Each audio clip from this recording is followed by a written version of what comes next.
Okay, hello everyone. We are going to go ahead and get started on today's session. Thank you so much for joining us today. My name is Catherine Salgado, but feel free to call me Katie or Miss Salgado. I'm the primary advisor here at ASU for all things DAAD RISE, which is really great. It's one of my favorite programs that we run here. It's grown exponentially over the past couple of years, primarily because ASU students are such a great fit for the program. So today's session is pretty straightforward. We have about an hour.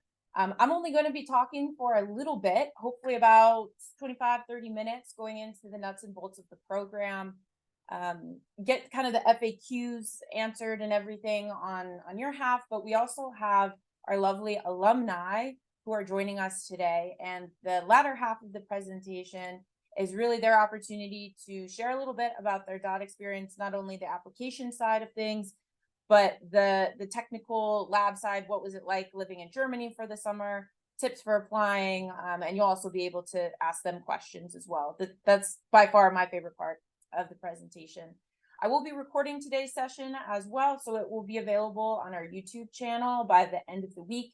So if you know anyone who is interested in the DAAD RISE program, feel free to send them my information, send them my way. The links will be sending out to those who RSVP to the info sessions as well, so that anyone who missed today's session will be able to review it at another time. So before we get into the specifics of the program, I do like to spend just a minute talking about what our office actually does.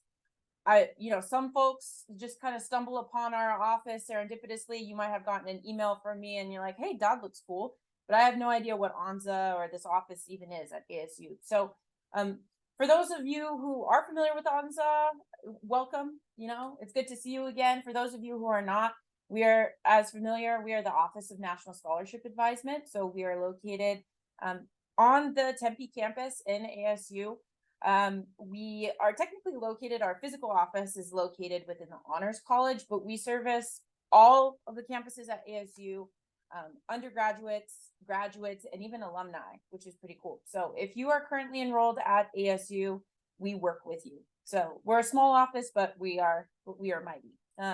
So if you haven't heard of us before, it's kind of a hidden corner of the university, and in some regards, we do our best to try and reach out and let students know about the kinds of opportunities through our office.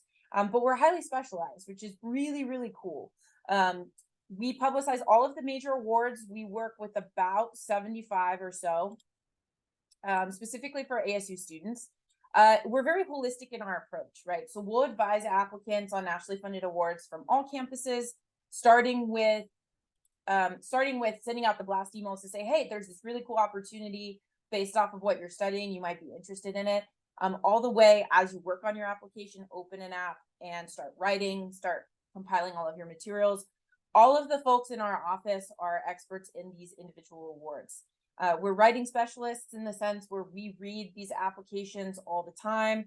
We're not just managing applications. Many of us have also either won these awards, been panelists, selection panelists for these awards, or a combination of those two, right? So ASU is incredibly lucky that we have the resources to fund an office like this. Our whole job is to really support your personal, professional, and academic growth through this experience. A big part of this is essay feedback or material review. I will say any sort of feedback that we provide on your materials, they must be on scholarships that are listed specifically on our website. Like I said, we are a smaller office, but we do service all of the university, right?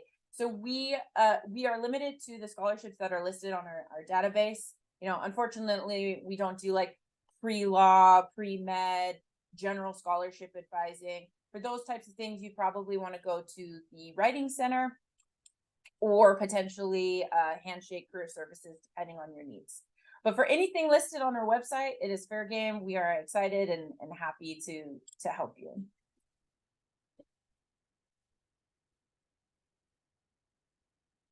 We get this question a lot about national scholarships, right? Because the word scholarship sometimes gets a little confusing, the difference between a scholarship and a fellowship. How are they different from just general financial aid? And all of the programs that we work with are highly experiential. And these are just some of the general things that characterize the programs that we work with, right? The first thing is that they're competitive in the sense that the application that you submit to DAAD or any of the other programs that we work with is generally competing within a national or an international applicant pool, depending on how it goes. Now, this shouldn't scare you off necessarily. ASU students do phenomenally well at these kinds of programs. The selection rate, it varies by program. For DAAD specifically, it's anywhere from 15 to 20%. I find that the selection rate for ASU students is actually much higher. Again, I think that just goes to the caliber of ASU students, the strength of their application as they're working with us throughout the course of an application period, and just choosing internships that are well suited to your strengths, right?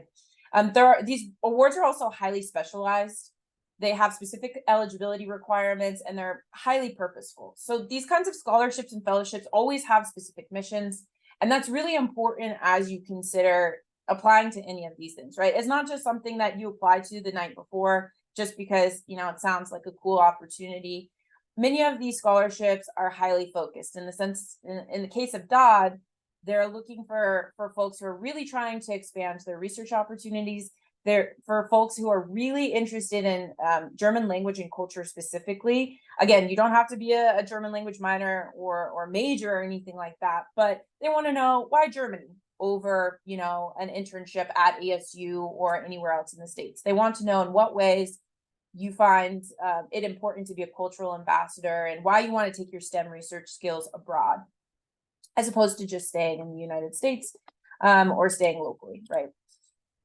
These awards are also fully funded, so programs cover a majority of fees, including airfare, living expenses, insurance, and food. And while, of course, having a fully funded grant or an experience is very important, we recognize, especially with cost of living going up and that sort of thing, having a fully funded grant eases a lot of burdens and evens out the playing field in a lot of ways.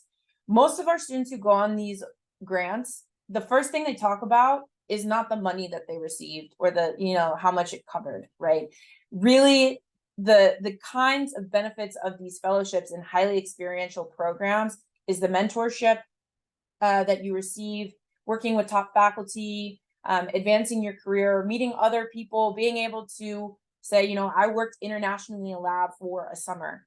That really sets you up for success as you go into industry, as you consider things like graduate school, whatever it might be that you're interested in. These kinds of opportunities, should you go for them, and even if you're awarded them, really take it to the next level in terms of streamlining and advancing your career and your technical training, which is really exciting. So this is just kind of the overview of national scholarships. Again, this is kind of a big picture in terms of how our scholarships are a little bit different from things like financial aid.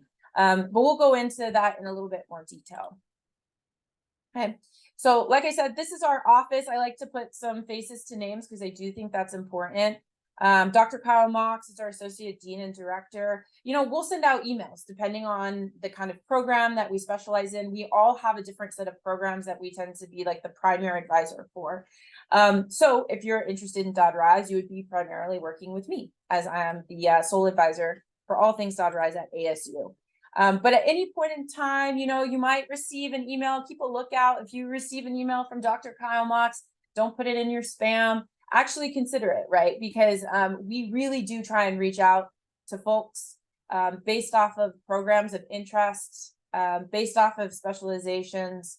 And, we're here to help you and apply to the awards listed in our database. So we're always here to kind of support your goals, and that's the whole point of our office, right? If you decide to apply to any one of these programs, we're helping you from start to finish. Okay. And if you're unfamiliar with our website as well, please bookmark us. One of the best things to do is visit the website ONSA, onsa.asu.edu. We have a whole scholarship database. You can narrow it down by field of study. We'll just be talking about DAAD RISE today, but there are a couple other STEM ones, post-grad ones. If you've ever heard of the Goldwater Scholarship, that's also very popular with some of our STEM students. So definitely take a look, bookmark our page, subscribe to our weekly bulletin. That is actually a really great way to get to know our office. We promise we won't spam you with information. It's usually about once a week, but we tend to do one, celebrate our scholars in the midst of the fall applications. As deadlines come up and things, we send out reminders, any sort of special awards as well. If, you know, a program comes up with a new award and they're like, hey, we have a deadline in 4 weeks, please send it to our students. We always do things through the weekly bulletin. So there's some really good information and resources in the weekly bulletin. Definitely sign up for that. And you can also make an appointment with myself as you decide whether or not to apply to DAAD RISE, and you know, you want to do an intake and draft review. To make an appointment with myself, everything can be done directly through our website. So definitely have onsa.asu.edu on your radar and bookmarked and ready to go. So check it out, info sessions, all that good stuff. Okay. Yeah, so let's get into the good stuff about DAAD RISE. So it's for sophomore and junior undergraduate students, right? It's a summer research internship in Germany. Basically, how it works is that you will be applying up to 3 internships of your choosing, and you would be matched. If you are chosen, you're matched with a doctoral student who serves as your mentor. So the minimum amount of time to spend with this program is 10 weeks, 3 months maximum, anytime after May 15th. So May 15th till about August, you know, up until school starts. You have that opportunity. If you're chosen for DAAD RISE, you get to choose with if you're matched with a doctoral student, you work it out with them, your dates. In my experience, most people choose the maximum 3 months. It goes by super, super fast, as the alumni can attest. It's just a great opportunity to maximize that. But we do have some students who have other life events, you know, weddings, family events, that sort of thing. Just know that it has to be 10 weeks minimum and consecutive, right? And most of the projects, I would also say, are in person. There are very few nowadays that are being offered virtually anymore. And that is by and large just the nature, the hands-on nature of the lab work that might be required. So every year there's about 300 scholarships that are awarded, and it's funded by the German government primarily. In order to be eligible, like I mentioned, sophomore and junior. Now I know at ASU that can be kind of tricky with credits. So this basically means they use your graduation date to determine second or third year status. So if you are graduating spring 2025 or spring 2026, you would be eligible. Fall 2024 would also be eligible, right? So if you are currently a senior and you're actually going to be graduating a semester later, then that's a-okay. The main thing for DAAD is that you go on your grant over the summer, for example, and then you return to ASU for at least 1 semester. They just can't have you like graduating, for example, in the spring and then going on your grant. Unfortunately, due to how the funding works, that's not possible to do. The other thing is that U.S. citizens and non-U.S. citizens are eligible. So if you're an international student currently enrolled at ASU, you would be eligible for DAAD RISE. This is also why this is one of my favorite programs to work with. Some of the programs that require U.S. citizenship, it's due to the funding source, right? If it's through taxpayer or Congress or something. So if you are an international student, we get a handful that apply to DAAD every year. So long as you are a second or third year student, undergrad, then you would be eligible. They also require a minimum 3.25 GPA, but in my experience, 3.5 or higher tends to be helpful in terms of the application process. Again, it's not the GPA for GPA's sake. Really, that GPA is mainly for the purposes of technical skills, right? They really want to know that you've mastered some core concepts within your degree and your field, so that you're ready to take on a project that's a bit more hands-on. That's really what the GPA is kind of used to understand in terms of your preparation for not only experience abroad, but a more technical experience as well. And your major, STEM major is open: biology, chemistry, physics, earth science, engineering, a combination of those or closely related fields. You know, we get like biophysics, bioengineer, biomedical, all those, you know, combinations of STEM are good to go. As long as it's considered the natural sciences, then then all is good. Okay. And the deadline to apply is November 30th, 2023 at 3 p.m. Arizona time. So that ends up being, you know, close to midnight German time. All of their times are in German, but I like to put in AZ time, just in case, right? So this application does fall in a busy time of year. I recognize that. The application is also very short, right? You only have about 6 or 7 weeks to complete this application, which does require a little bit of prioritization on your part. It's not impossible to do. In fact, I find this application quite feasible, considering the short timeline and turnaround.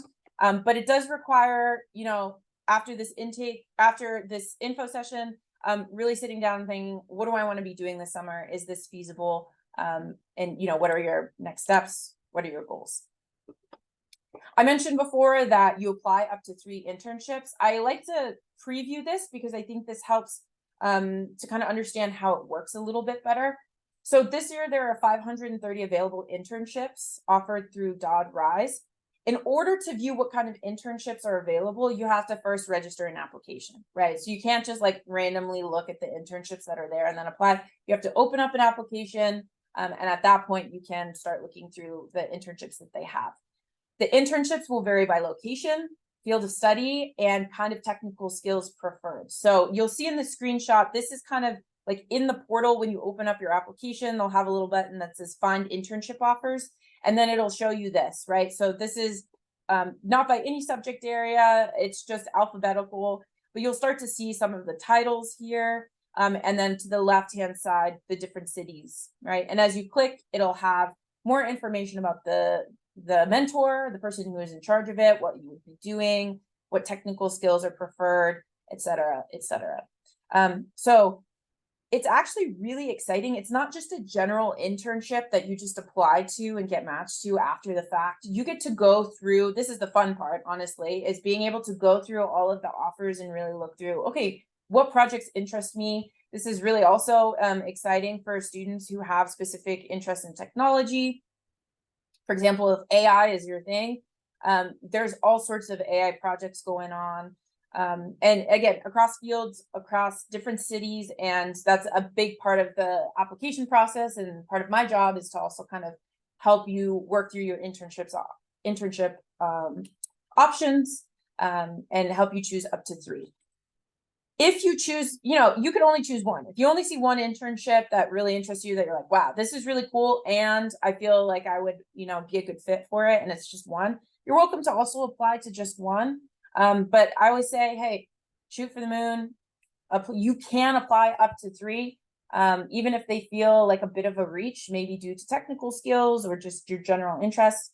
You might as well, right? You're already in the process, so that's something that we can talk about more as we continue on in the process. But I always like to preview this for students so you have an idea of like what the internships entail, what that kind of looks like. It does require you to kind of go in and actually start looking at what's interesting and see what you like. And just know you apply up to 3 internships, but you will only be matched with 1 at the end of the day. So it's not like you apply to 3 internships and then you can be matched with all 3. Basically, the internship providers will be ranking students, you'll be ranking your internships, and as you get matched, right, then you'll get pulled out of the pool based off of that. Okay, so the perks, one question I get a lot is like, do I need to know German? Do I need to, you know, be a German minor to do anything of these things? No German language skills are required. Obviously, if you are interested in learning German, great. Or if you have a background, maybe you have family, friends there, or some sort of tie, that's great. Definitely an added bonus, but it's not required in any way. For those who are interested in pursuing language study, that is an option through DAAD RISE, but again, not required. A lot of the labs, they depend. Some of the labs are highly international, you know, where English is the lingua franca, but I have had students who, you know, were in an all German lab. They were the only American student, and that was something that they had to navigate a little bit. Obviously, they spoke English to them in the lab and that sort of thing. But it just kind of depends, right? And I think that is part of the process of also understanding the internship to which you're applying and finding one that you feel like would be the best suited to your skills and what you're comfortable with. Beyond that, DAAD RISE, it's to me, it's a no-brainer. You get a 2-for-1. You're gaining practical work experience. You're working full time. This is not like an easy, study abroad, just traveling around. You are working in a lab for 40 hours. You are completing serious technical work, and gaining valuable work and lab experience. But at the same time, you're living in Europe. You're living in Germany. It's incredibly easy to travel around by bus or by train.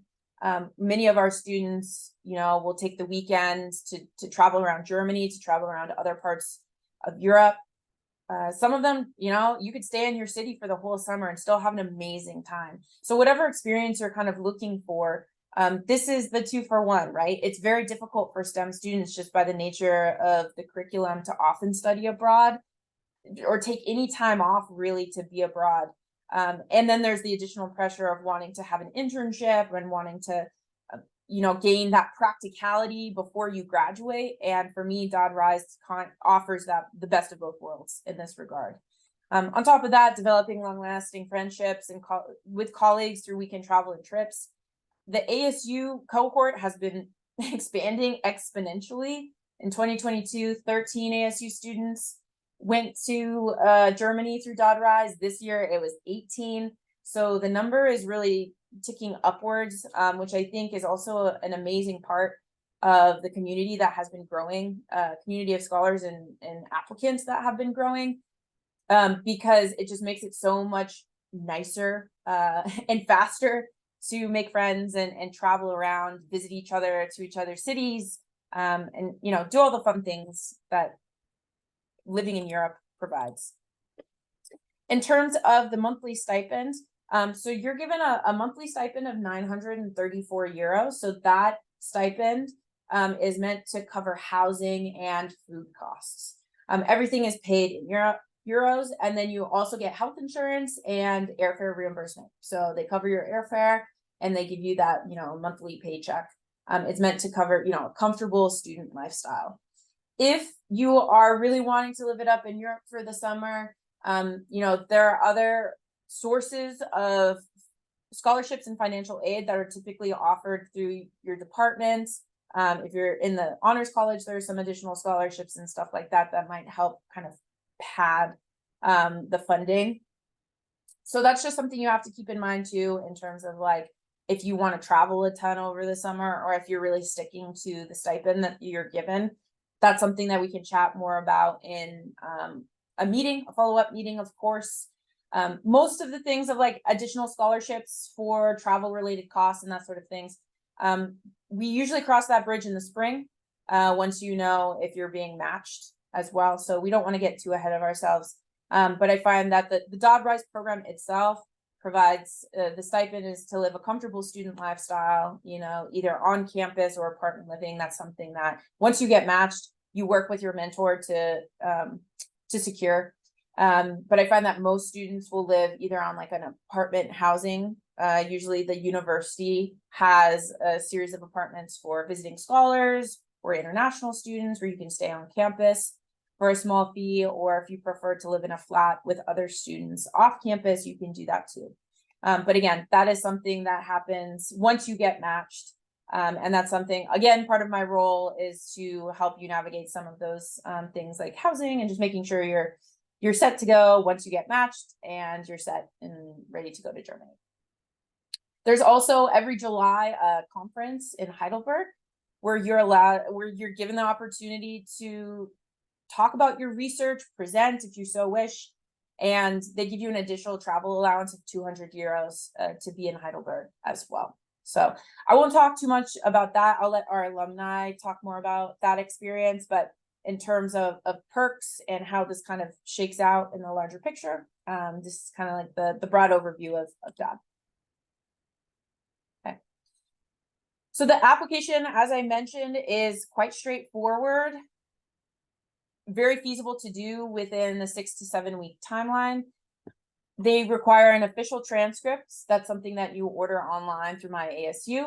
They do require a copy of your resume or CV.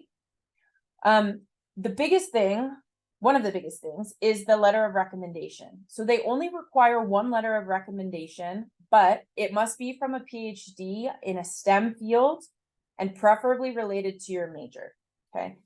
So it really is, it has to be a PhD from a STEM field. Unfortunately, maybe you have a human event teacher in the honors college, or you've taken some humanities classes. Maybe you took, a German 202 class and you're like, can they write a letter? Unfortunately, no. DAAD is pretty strict on it being a PhD in a STEM field. That can be kind of tough, especially if you're a second-year student and you're just now getting into your core classwork. Maybe you kind of know a professor. That's something that we can chat a little bit more during our intake meeting as well, what your options are in terms of recommenders. DAAD does accept co-signed letters. So let's say you're in a lab, you work maybe a little bit more closely with a graduate student or a postdoc. You are welcome to get a letter of recommendation from them, so long as someone with a PhD co-signs it, right? So co-signed letters are okay if that's the case, but preferably it must be a PhD in a STEM field. And unfortunately, if you don't have anyone yet who is able to write a letter of recommendation on your behalf that fits those criteria, then it might be worth waiting, especially if you're a second-year student. It is likely that you'll have to wait until your third year to apply, which is no big deal. That happens a lot where students are like, oh man, like I just really don't have someone who could do that. I might have someone. If that's the case, don't worry about it. I'll be here next year. A lot of students will, hear about this opportunity in their first or second year and then apply as a junior. But if you do have someone as a sophomore who can do it, definitely throw your hat in the ring, because you can apply to DAAD as many times as you like. We have a lot of students who reapply if they don't get it. We also have students who reapply if they do get it. So I've had students who have won a DAAD RISE award multiple years in a row, their second and their third year, and they've gone 2 summers in a row to Germany, which is really, really cool. So 1 letter of recommendation. They do require 3 cover letters, 1 for each project. Like I mentioned, you can apply up to 3 internships. So each one requires a separate cover letter. And then there's also an enrollment verification form, which is a form that you get from the ASU registrar, and a list of courses for the spring. So they ask you to just write down in a Word doc, hey, what courses are you registered for the spring? And you upload that. So the majority of the revising and material review that I do with DAAD RISE applicants is really on the cover letters, because cover letters, it's an interesting genre. It is kind of like a cover letter in a sense of like one where you're applying to a job, but there's some other considerations, right? There's cultural considerations, because your audience is not necessarily American. In fact, they're either German or international. That's something in terms of cultural considerations to writing a cover letter. There's also some other things in regards to what kind of technical skills you're bringing into the picture, ways in which you can really strengthen your cover letters to stand out. These are the kinds of things that we talk about in our drafting and review meetings. So that is also one of the main benefits of applying through our office, is that you get kind of the fast track into like the review of cover letters to make sure your application's as strong as it possibly can be. Okay, so for timeline, I like to give a visual of the timeline, because again, it goes by really quick. The application opened October 15th. We're having info sessions virtually all this week, October 24th and 26th. Then you have about 6 weeks where you choose if you're going to apply this cycle. You're going to be choosing your 3 internships, drafting your cover letters, and requesting your letter of recommendation. And then November 30th, the application closes. And again, that happens, it falls along Thanksgiving break. You'll want to look at your calendar to look at your midterms, any sort of tests that are coming up. Again, it does require a little bit of planning ahead. I do not recommend that any of you try and submit, the night before or anything. I mean, you're welcome to, but it significantly lowers your chances of winning, right? Students who work early, who really plan ahead, it's not about just sitting down for 6 hours on a Sunday and cranking it out. These kinds of programs, and especially the DAAD fellowship, is about small cuts, right? Drafting a little bit at a time, getting a little bit of feedback, coming back, and meeting multiple times in short bursts on your application materials. And that's really what's lends yourself to more success In the 5-6 years that I've been working with this program, students who start early and chip away at it have a much less stressful experience. And, you know, in general, just feel more confident about the application that they submit. Okay. So in terms of timeline and next steps, this is what it'll look like if you're applying to DAAD this cycle. So you're currently here in step 1 under info session. So, you know, we're confirming your eligibility. You're learning about the program. You know a little bit about the materials that are required. We're going to be hearing from alumni in just a little bit. And then, you know, general FAQ will also have some time at the end to make sure your questions are answered in that regard. After the info session, if you're like, yeah, I'm eligible, this sounds like a really cool opportunity, your next step will be to open up an application. So to register an application, you can go, honestly, if you just Google RISE Germany, it'll be one of the first things that pop up. And you'll be able to select application portal and go ahead and register an application in that way. You can also search available internships. At this point, you want to open up an app in order to see what internships are available. And so you'll start narrowing down and ranking your options. At this point, you know, you might have like 10 options or even 5, right? Ideally, we're narrowing it down, but you're window shopping at this point. When you're opening an app, you're looking at what's available to you and seeing, hey, actually, there's quite a few internships that I'm interested in. It's looking good, right? So familiarize yourself with the DAAD portal, start writing down notes, additional questions related to a portal or internship if anything comes up. Your goal is to find internships that suit your interests and skills, and just, you know, keep in mind that 3 is the magic number. You can apply to a maximum of 3. I'm also going to add the links in the chat for your convenience. So to register an app, you have the link, and then also to make an appointment, just do so directly through ONSA. Okay, cool. Okay, so you've opened up an app at that point. You find a few internships, you say, hey, that looks really interesting. I'm ready to do an intake. So the intake is required first meeting with me. It'll be in a small group setting over Zoom. In this session, we'll be talking about the internships of interest that you have found. We'll be talking specifically about letters of recommendation, right? So maybe you have a few people who could write you a letter of rec. We'll talk about that. Maybe you're like, I have this person, they don't know me too well. Should I still ask them? You're kind of in that phase of like, let's clarify some of these materials. And that's your opportunity. We'll be going through the portal together and really sifting through like some of the factors for consideration, right? So maybe you found 2 internships that really are cool and you're like, one's in Hamburg and one's in Berlin. What's the difference? We also talk about, you know, the cities and kind of what we're looking for. If we want a big city experience, small city experience, that sort of thing. It's also nice. I like doing it in a small group setting. It's really a great way to meet other students, to kind of gain a better idea of like what other folks are interested in, why they're applying to DAAD. Again, everyone will come from different levels of research experience. I've had folks who have had no research experience win DAAD awards, as well as folks with extensive research experience win DAAD awards, and anywhere in between, right? So in that sense, it's a good way to kind of get a feel for which internships are a good fit given your academic training as well as your technical training, okay? So when you do an intake with me, it'll be about 45 minutes over Zoom. You should have an application open. At that point, at the end of our intake, you know, you'll want to decide whether you will officially apply. Again, you don't have to apply in that moment. You know, it's not a big deal. If you don't, you can say, hey, I need another day or 2 to think about it. Just email me. It's all good. But if you are like, yes, I'm all in, I'm ready to apply, let's go. I will add you to our DAAD Canvas page. So the Canvas page is really a way for me to keep track of all of our active applicants.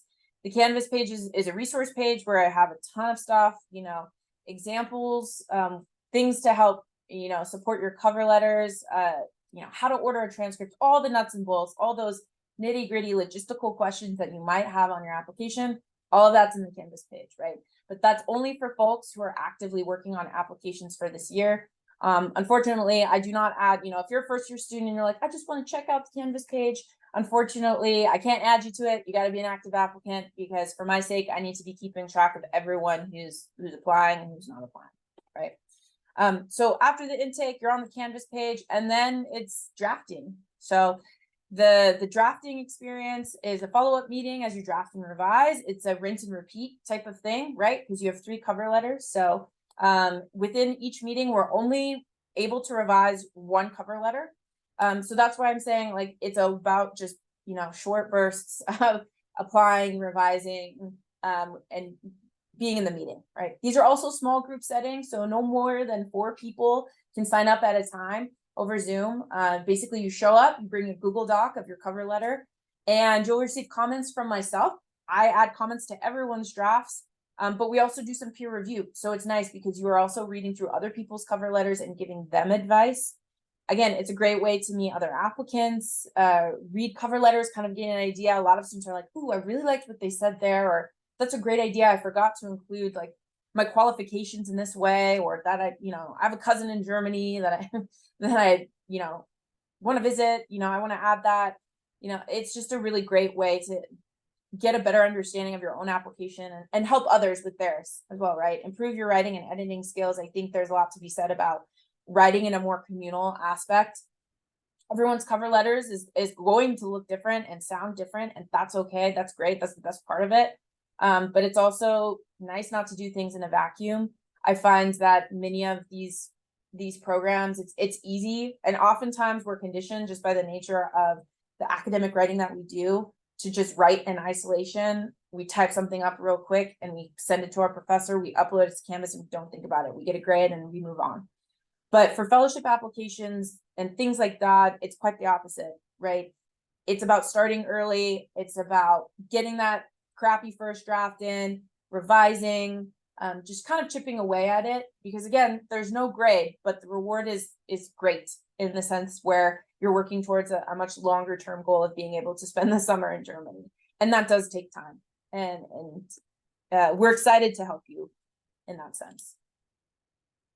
Okay, and this is just a quick preview of the DAAD Canvas page as well. So when you're added to it, we have all these different modules, program overview, additional insight on selecting an internship, cover letters, letters of recommendation, right? But Canvas access is only for those who have completed an intake with me and who are actively applying this cycle. If at any point you're like, hey, it's not going to work out, I opened up an app and I started working, but I can't finish it. No harm, no foul. We'll just take you off the Canvas page so we don't pester you with announcements. But yeah, Canvas page is arguably one of the the best parts. In addition to the group review, Canvas page is extremely helpful to getting all your questions answered. Okay. So we had, like I mentioned, we had 18 ASU grantees in 2023, all different fields of study. We're across Germany, just really, really cool. I've enjoyed seeing how the program has grown, not only at ASU, and just across, how the program has DAAD expanded as well. ASU students are definitely on the map for DAAD. They're very excited to receive large numbers of applications from our institution, and they're really keen on collaborating with us as well. So if you're on the fence at all in terms of applying to this opportunity, I strongly encourage you to not count yourself out. I mean, so long as you are eligible in all of the senses, and you're looking at internships that seem really interesting to you, I encourage you to really give yourself that chance, give yourself that shot, bet on yourself, work with our office, because you just never know what's going to happen, right? I'll give you the little graph. I mean, it's really shot up. There's that little dip in the COVID period, right, where a lot of programs were deferred at that time. But even since 21 and 22, it's just shot up like crazy. So I'm very excited to work with all of you, should you apply, because it's so fun being able to work with students from different backgrounds and fields of study as they're working on their applications. Okay, so I'm going to give a quick pause right there. If anyone has questions regarding some of the more nuts and bolts of the application that I didn't already answer, feel free to throw them in the chat. I am going to bring it over to Cam and Neha. Are you guys here? Yes. Okay. Ooh, let me. Hello. Hi, guys. Okay, cool. I'm gonna kind of leave it up to you guys. I have these questions here. If you guys could just quickly introduce yourselves, like name, what you're studying, all that stuff. And I'd love for us to have more of an open forum in terms of like, just tell us about your internship. We'll start there. And then, as you're sharing, if folks have any questions, feel free to throw them in the chat and we'll go from there. Does that sound good? Okay, I can go first. Hi, I'm Neha, and I'm studying computer science. I'm about to graduate this year, so I'm a senior, and came over to you. Yeah, hi everyone. My name is Cameron. I'm also a senior in environmental engineering. I did DAAD RISE a summer ago, so in 2022. And then I worked with applicants last year, and I also work with applicants as an official DAAD ambassador for other DAAD programs. Just as a quick shout out if you're interested in Germany, but in a different capacity. Yeah. Cool. Thanks, y'all. So tell us a little bit about your internship. Where were you living? Give us the scoop. Kind of, what was your experience like? Okay, so my internship was last summer, and I was working at the Cognizance Research Group at Humboldt University in Berlin. And our primary focus was human-computer interaction. And it was a really small research group, and they were pretty new. So which meant I got a lot of focused mentorship, which was one of the best parts of the internships for me.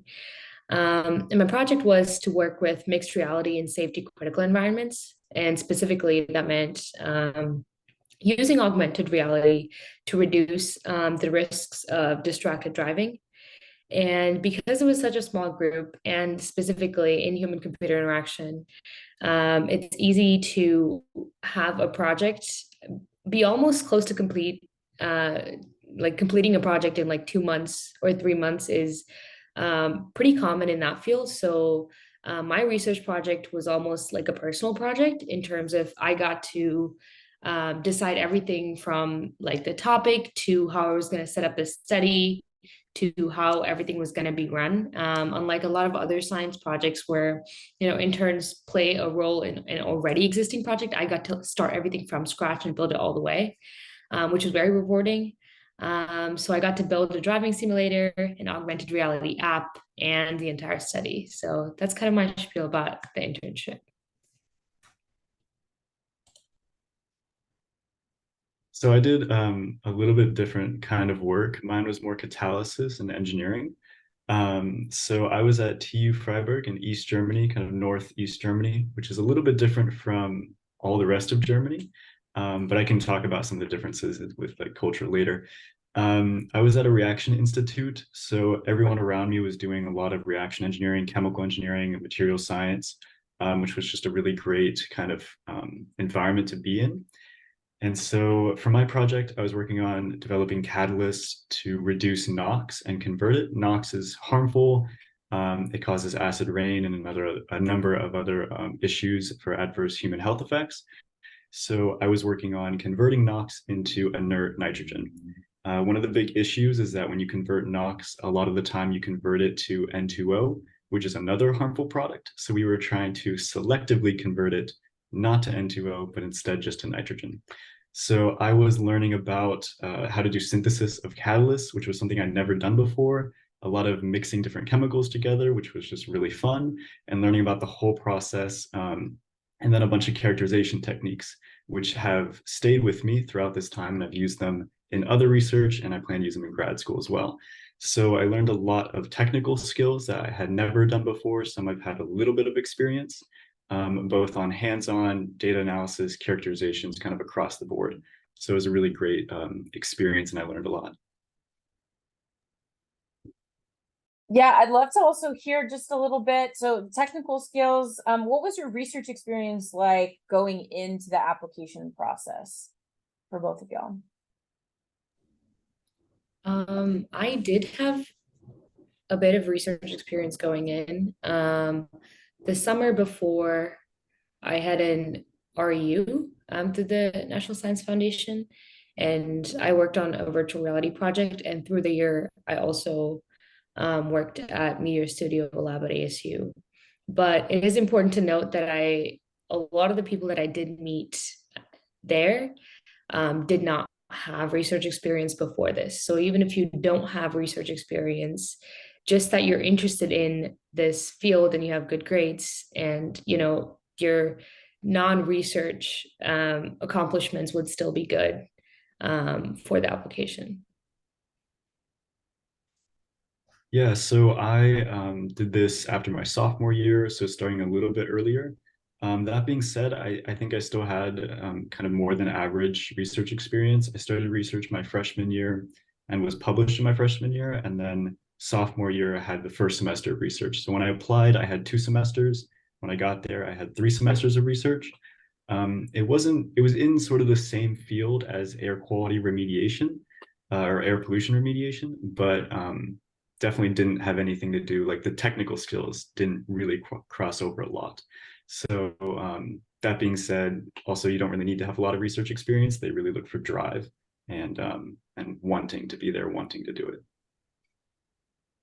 Right. And I think that's a big part of it, is just considering you'd be working with a PhD student, right? So they're your mentor, but they also want to make sure it's less about like just having research experience for the sake of research experience is not necessarily makes you any more competitive than the next person.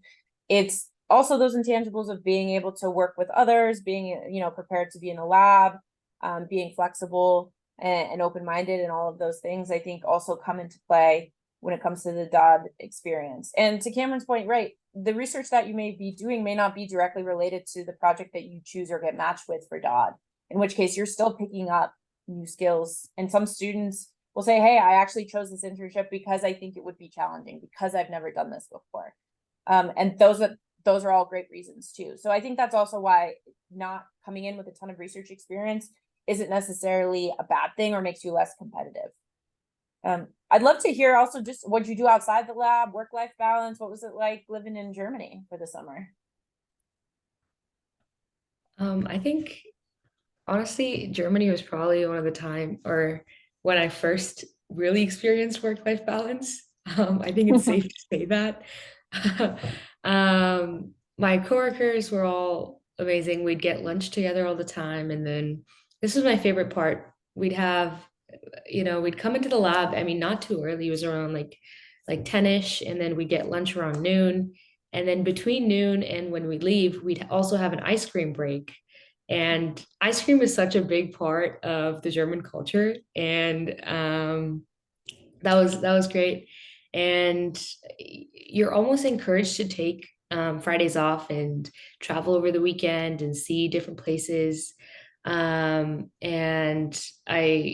we'd also get dinner together as a research group. So work-life balance was amazing. Yeah, I'll echo that. Without the ice cream, no, that's disappointing. But yeah, I would get into lab at around 8:30 to 9:30 in the morning. It definitely got later on as the summer went on. And then I'd leave around anywhere from 3:30 to 5:30, depending on if I had experience that I was running or just could go back and do data analysis. So very flexible. It really depends on your project and how much you need to do kind of in the lab or go out in the field, or you can just do it back at your apartment or wherever.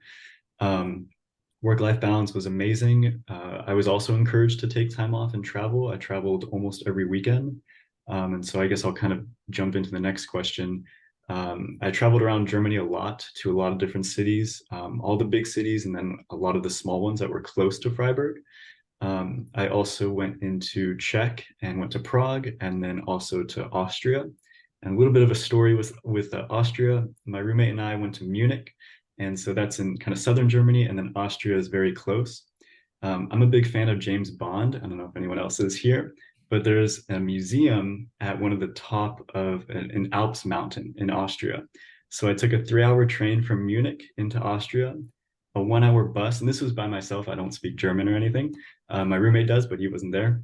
So 3-hour train, 1-hour bus, and then I took a gondola or 2 different gondolas to get to the top of the Alps mountain. and went through this museum almost before it closed. So I had to go kind of quick, but it was amazing. And then went all the way back myself, and it worked out. I lived. It was a great experience that that will stay with me for a while, and I have some different merch that I bought there too. But traveling around Germany was really easy. The train system is amazing. And yeah, so definitely traveling encouraged to experience the culture as well as the lab work. I guess I'll also talk about my travel experiences. I did travel a lot, but I think not as much as other people who did. I know some people from ASU that did make it a point to go to a different country every weekend. And they had a phenomenal time. The thing is, I don't know if I can run on that little sleep. And usually they take like Fridays and Monday, like part of Monday off and travel over the weekend and go straight back into work. I couldn't do that. And also another thing is, um, I lived in Berlin, and Berlin is a very happening place. I mean, it could be a country on its own. So I didn't feel the need to travel every weekend. My roommate Brooke actually was also a recipient this last cycle, and she lived in a smaller city. So to see things and experience stuff, so she had to leave her city. So I didn't feel the need to. So she'd come up to Berlin to see me a couple times, and that was a great time. But I did visit a few different places. We went to Belgium, Amsterdam, Poland, and I spent a couple days in Austria in the end. Um, but yeah, I don't know. I don't know. It definitely wasn't as easy as it was for Cameron with the train system. Definitely missed a couple trains. It took me a good time to learn that.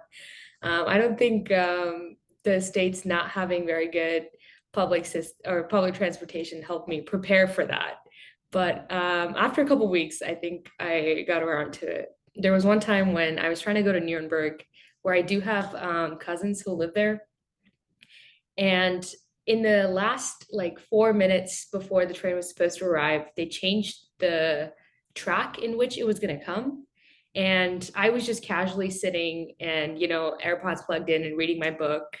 And this is one of the faster trains that you have to pay for, and it's not covered by your like 49 euro ticket or whatever. And I was just like reading my book, and I'm like, oh wait, it's time for the train to leave. And I look over, and this train is leaving from the other track, and I'm like, oh God. But there were some interesting experiences, but you definitely get used to it, and it was an amazing time traveling. Yeah, I think there were definitely delays, and we had to sprint from one train to another, but it generally worked out. Uh, Yeah, I mean, yeah, if anything, they make up for great stories, so it's all worth it. exactly, exactly. And I should have prefaced, my town is very small. You can bike across it in probably like 15 minutes or less. So we needed to get out of there. It was beautiful though, and so we definitely spent a lot of time there. But yeah, being in a place like Berlin, there's a lot more to do, and so we went to Berlin as well, and it was amazing. So it also Yeah. depends on kind of where you are. Yeah, Berlin was also great because everyone in the program wants to come to Berlin. So you naturally get to meet all the other interns because everyone wants to come see your place. And I think by the end of it, I was being a little tour guide of Berlin. I knew all the like good food places and what trains to take. But yeah. So we do have some questions about housing. They were talking, some folks are asking about paying for housing. I'll just reiterate that. And then Neha, I'd love to just hear about your housing situation as well, because it's a little bit different.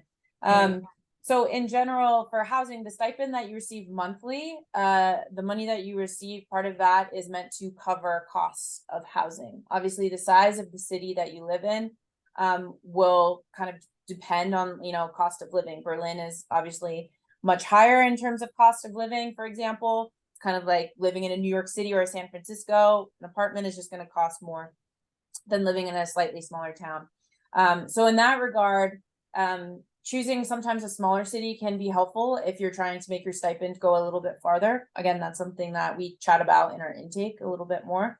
But once you are granted the DAAD RISE award, you work with your PhD mentor to secure housing. And so usually students will either try and find on-campus housing, where it's like an on-campus apartment that's available for international students or visiting scholars. A lot of folks will choose to live in an apartment to rent a flat with other international students or other German students, kind of up to you. But your PhD mentor is your point of contact to help you secure that, as well as, we have our big network. We have a WhatsApp group as folks figure out housing and whatnot. But I'll let Neha and Cam kind of speak more to that too, in terms of your housing experience. Housing was, I think, one of the most interesting parts of my trip. It was, first of all, it's kind of hard to find housing. I'll preface that outside. So definitely try to work with your PhD mentor to find on-campus housing, which tends to be cheaper than any other way. But there are also like subletting websites in which you can rent a room for like a couple months. And that is kind of how I went about my housing. The picture on the screen there with me and this old lady, she's actually my roommate or my flatmate. I lived with, she actually just turned 55. I lived with her for 3 months and she's German. I just rented a room from her. I found the listing on a subletting website, which we can talk about down the line, I think. And it was a great experience being able to live with someone that is also German, but she was very fluent in English, so there was no problem in terms of communication, but she would speak to me in German so I could learn German. I did know a little bit of German going in, so I would understand the basic things, and then when she does get like technical, I'd just be like, huh? But so my housing I found through a subletting website, and yeah. My housing, so small town, so it wasn't too difficult to find, but also my PhD mentor pretty much found it for us. I think they kind of got housing for all the DAAD interns. My roommate was someone else from DAAD. He went to, or I think he graduated from Syracuse, so also from the US. He spoke fluent German, which was amazing. But the cost was around 200 euros, so it wasn't too much. But again, that really depends on what you're living in, because that was a very, very small apartment. We basically shared one room, and then also, of course, depends on your city. Mine's a really small city, so it's going to be a lot cheaper. But yeah, I would say don't worry about it much. Your mentor will most likely find it for you or give you advice on how to find it. So definitely, you don't need to stress about that right now. Yeah, the housing costs definitely depends on the place. I paid closer to 700 euros a month, which was definitely pricey, but I think it was worth it. Me and Simone still keep in touch. We talk once in a while, and we'd make dinner together. Her son was the DJ, and he'd come over to have some dinner, and he'd invite me to these like, parties that he's playing at. But it was a good time. So.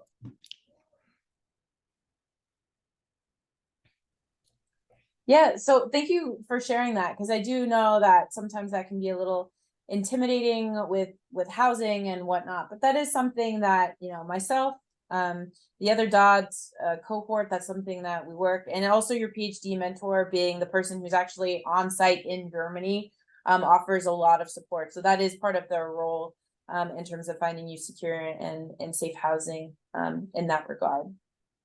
I'd love to also just kind of round it out. Anything else, you guys, any fun stories you have, or just advice for students applying and choosing their internships as they're thinking about DAAD, especially for those students who are maybe on the fence about whether or not to apply. Any sort of kind of words of encouragement or final thoughts that you might have for them would be great. I think personally, definitely capitalize on the help from ONSA. The info session that you're attending is great, and then we also help, or they also help with looking over your cover letter, which was very helpful for me. Cameron actually read part of my cover letter. I don't know if he remembers, but so definitely capitalize on all the resources that are available to you, and also apply to all three options that you have to three different labs. It doesn't ever hurt to apply. You're probably only going to be modifying your cover letter by a little bit because your experiences still remain the same. So apply to all three, and also demonstrate that you're generally interested in having an experiential learning experience, and that you want to learn a little bit more about Germany. Yeah, so this program is really unique. So as far as I think Ms. Salgado said, I talked earlier a little bit about Goldwater, and a lot of people kind of go on and apply to Goldwater.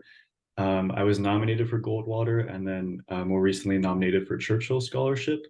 Both are kind of national scholarships, and this program, the research I did here, as well as just the application process, writing the essays, getting my ideas down, and kind of working through editing, helped with all of that, and kind of both writing essays for then these applications, but then also the research and having international experience. And then I've met a lot of people who do research kind of at like a high achieving research at Caltech, at Stanford, and almost nobody has an international research experience. So I really feel unique when I talk to these people. And so this is kind of something to set you apart, especially if you're applying to grad school or a PhD somewhere in the future. And so I would say absolutely apply. There are resources here for you. I'm always here to read essays. Best of luck. Yeah, that's a great point, Cameron, is that having this international experience, well, yes, it's really fun to be living in Europe and traveling around and stuff, is that these kinds of things definitely come up during interviews, job interviews, grad school interviews, all of these things where when all things being equal, you have the same amount of technical skills as the other semifinalists in this pool, oftentimes being able to point to, hey, I actually, went out of my way to try something new, to try something different, to get outside of my comfort zone, et cetera, et cetera. Those are often the kind of intangible things that will set you apart in other selection competitions, admissions down the line. Beyond just being a great way to grow personally, to grow your confidence. It's not the end of the world when you miss a train, even if you feel a little bit silly. But at the end of the day, it is a great learning and growing experience. No matter if you've never left the United States before, or if you're really well traveled, this program I've found is a really, well suited to whatever your research experience skill level is, as well as your travel experience, which is really nice. And big shout out to our alumni who are a big part of not only referring folks to applying to this program. I know a lot of folks are like, oh, someone in my lab won DAAD, or my roommate applied, I want to apply. This is part of the cohort of scholars that we're building. It's a big part of the community.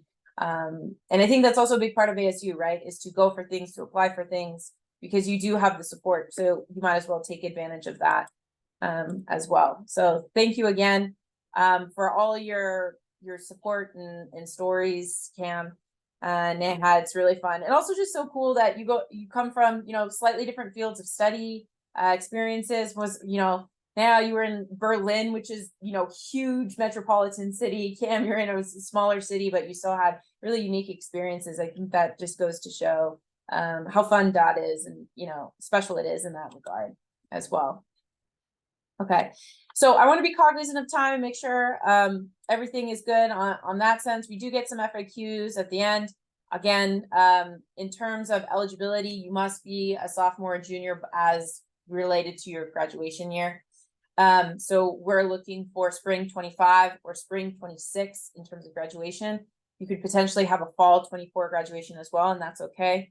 Doesn't matter if you don't have much research experience, definitely apply. So long as you are eligible. I'm excited to work with you on your applications. To Cameron's point, going through this process early is a really great learning experience. Because very rarely do we get the chance to even practice or get feedback on cover letters on things like this, right? Like, especially in your classes, unless you go to the career services to have someone look at it, like most of the times if you're writing a cover letter, you're doing it like a few days before something is due. So this is your opportunity to really hone those writing skills that you will be needing later down the line as you apply to jobs, as you apply to graduate schools, etc.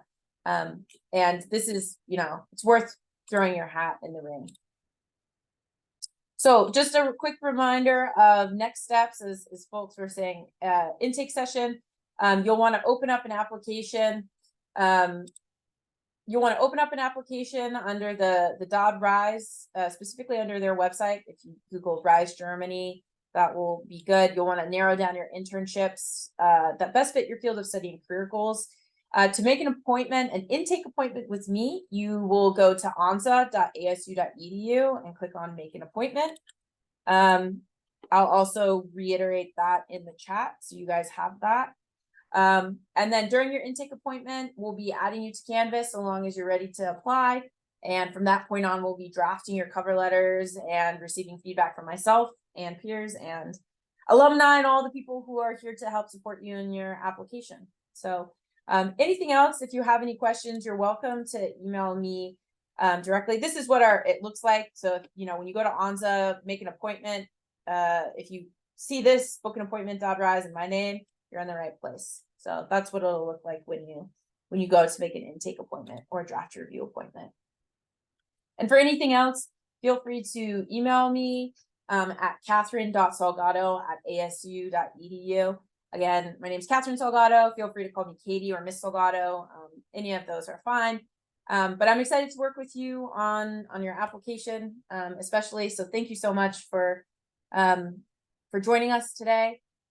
We have a few questions that kind of popped in at the end. I just want to make sure we answer them. If you have any FAQs, we'll go ahead and answer those now. We have one question that says, do number of individuals accepted at each specific program or just depend on the program? Yeah. So we had some question about selection rates as well. I'd say the national average selection rate would be anywhere from like 15 in terms of like total number of applicants, total number of selected. It's usually around 15 to 20%. But again, it depends on the number of internships and the internships to which you apply. So for example, Neha's internship might have had 80 applications and one person gets accepted, right? That selection rate is much lower than another place that might have 5 applications and 2 people get selected. So that's why I'm always a little bit hesitant to like really rely heavily on the statistics in terms of national selection rates, in total number of applicants versus total number of those selected, because it really does depend on the internship to which you apply. And I think that goes back to choosing an internship, being open to maybe a smaller city, choosing an internship that suits your skills. Those are the things that are more important than necessarily the selection rate, because it will fluctuate depending on the city and depending on the project type. I'll add on something too. Sometimes you do have to be careful with small cities. So mine is a really, really small university, but we were ranked like the 4th for the most number of applications, which is insane when you have universities in Berlin, Munich, etc. So don't think just because you apply to a small university, your chance increases by a lot. And so just really apply to projects that you want to do rather than looking at, where's my best chance? And that's also how you have the most fun. Yeah. Yeah, exactly. Oh, sorry, go ahead. Oh, I was going to say another thing with how the selection process works is that you apply to a lab and the lab ranks the applicants. It's not the program that selects you, right?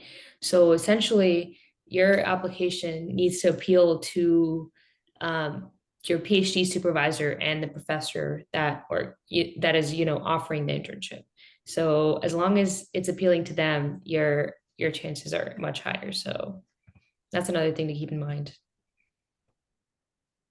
No, that's a great point, is that this is actually one of the rare opportunities of who you're writing to. So often in fellowships and even in things like admissions for postgrad, you're writing to an invisible selection committee that could consist of folks that look like your professor or someone on, whoever it might be, right? It might be people from all fields of study or someone who's directly related to your field of study. It's kind of a mixed bag, right? But in terms of selection, you actually know exactly who you're tailoring your cover letter to, which is a great opportunity.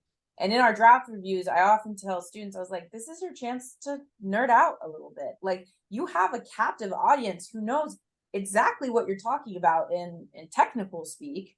Like, you can really show your enthusiasm through the kinds of conversations and the questions that you have and the ways in which you want to learn through this experience.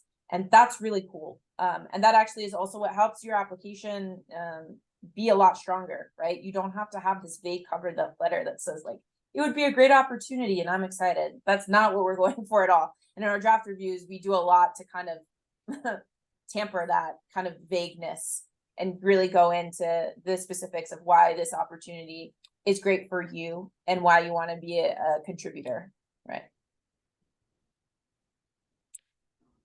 We also have a question about, are all of the projects listed at universities?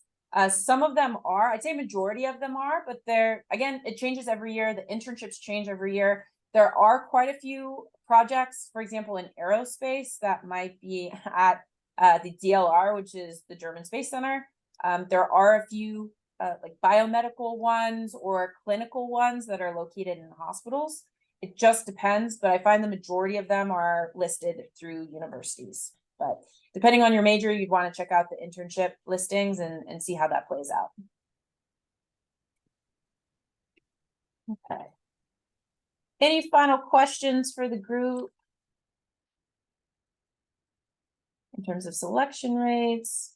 The one thing I will also note that was earlier in the chat that I answered, but I just want to make sure it's on our recorded, is talking about notifications. So you will be submitting your applications by November 30th, and then they will be ranking and sending out all of the applications, doing the selection process over winter break. Typically, you're notified in February or March. I find it's usually in March around spring break time, the latest being early April. But most folks hear back from DAAD if they're selected, waitlisted, or not selected pretty early in the spring season, which bodes well, especially if you're applying to multiple internships, as most people are.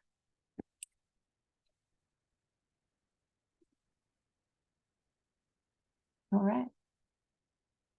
So the chat just got pretty quiet, so I will stop there. Thank you again for all of you for coming today, and especially our alumni for always being so generous with their time, sharing their stories and tips and tricks and all that stuff.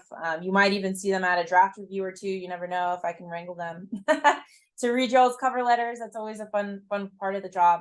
But thank you again for coming to our info session. Feel free to shoot me an email, open up an app, make an intake appointment with me. Let's get started. For those who are especially excited and eligible, ready to get going.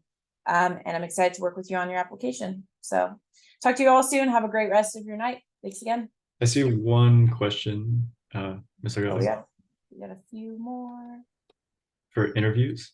Oh, for interviews. Yes. Interviews depend. I'll let Cam take that one. Yeah, I was also going to say depends. I was interviewed, but definitely quote unquote interviewed. It was much more of a conversation. I asked a bunch of questions, and you can ask us how to prepare for those a little bit later on, but I think the main thing is why you're interested. Have questions ready to learn more. They're not going to ask you some sort of like technical engineering question. I mean, they could, but I highly doubt it.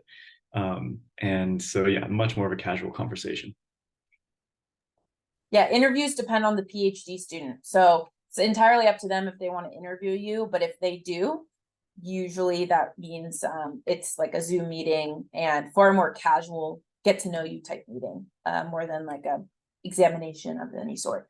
Because quite frankly, US students are far more generalized in terms of the core curriculum here. Like German students are highly specialized, starting as early as 18.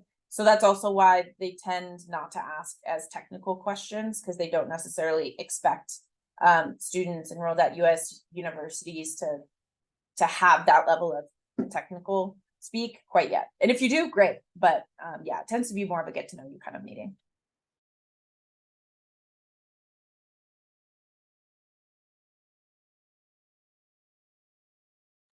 Awesome. Thank you all for joining us. Have a great rest of your night, and talk to you soon. Thanks, everyone.